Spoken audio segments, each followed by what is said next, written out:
ઉનાળાની શરૂઆત સાથે જ ગરમીનો પારો વધતા અને હાલ રમઝાન મહિનો ચાલતો હોવાથી બજારમાં લીંબુની માંગમાં ભારે વધારો થયો છે. તેના કારણે લીંબુના ભાવ સાતમા આસમાને પહોંચ્યા છે. માહિતી મુજબ સુરત ખાતે આવેલી સુરત એપીએમસી માર્કેટમાં હાલના લીંબુનો જથ્થો મુખ્યત્વે અમલનેર, નંદુરબાર અને ઔરંગાબાદ તરફથી આવી રહ્યો છે. અહીં વેપારીઓ દ્વારા લીંબુનો હોલસેલ ભાવ અંદાજે 160 રૂપિયા પ્રતિ કિલો સુધી પહોંચી ગયું છે. જથ્થો બારડોલી સહિત આસપાસના બજારોમાં પહોંચતા ભાવ વધુ વધી રહ્યા છે. બારડોલી માર્કેટમાં હાલમાં લીંબુ લગભગ 200 રૂપિયા પ્રતિ કિલો સુધી વેચાઈ રહ્યા છે, જેના કારણે ગૃહિણીઓના બજેટ પર મોટી અસર પડી રહી હોવાનું જાણવા મળ્યું છે. વેપારીઓનું કહેવું છે કે સુરત માર્કેટમાં લીંબુનો જથ્થો ઓછો આવી રહ્યો છે, ત્યારે માંગ સતત વધી રહી છે. દક્ષિણ ગુજરાતમાં સ્થાનિક સ્તરે લીંબુની ખેતી ખૂબ ઓછી થતી હોવાથી મોટા ભાગનો જથ્થો મહારાષ્ટ્ર અને આંધ્રપ્રદેશમાંથી આવે છે. સાથે જ ટ્રાન્સપોર્ટ ખર્ચ વધતા પણ ભાવમાં વધારો નોંધાઈ રહ્યો છે.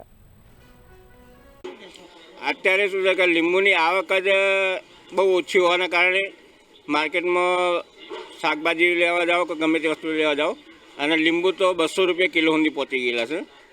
અને ગરીબ પ્રજા એવું નથી કે ભાઈ રમઝાન મહિનો હોય કે ગમે તે હોય, આ વસ્તુ લીંબુ લેવા બહુ ગરીબ પ્રજાને તો તકલીફવાળી વસ્તુ છે. પણ લીંબુનો ભાવ આવક ઓછો હોવાના કારણે વધેલો છે. આવક જેમ વધશે એમ ભાવ બી ઘટશે, એની કોઈ ચિંતા કરવાની જરૂર નથી. આવક પર આધાર ચાલે, બરાબર. હમણાં આવક ઓછી છે તો ભાવ વધારે રહે. આજ મહિના પહેલાં 50-60 રૂપિયા કિલો લીંબુ હતા, આજની તારીખમાં 180 થી 200 રૂપિયા કિલો છે. મહારાષ્ટ્રથી આવે.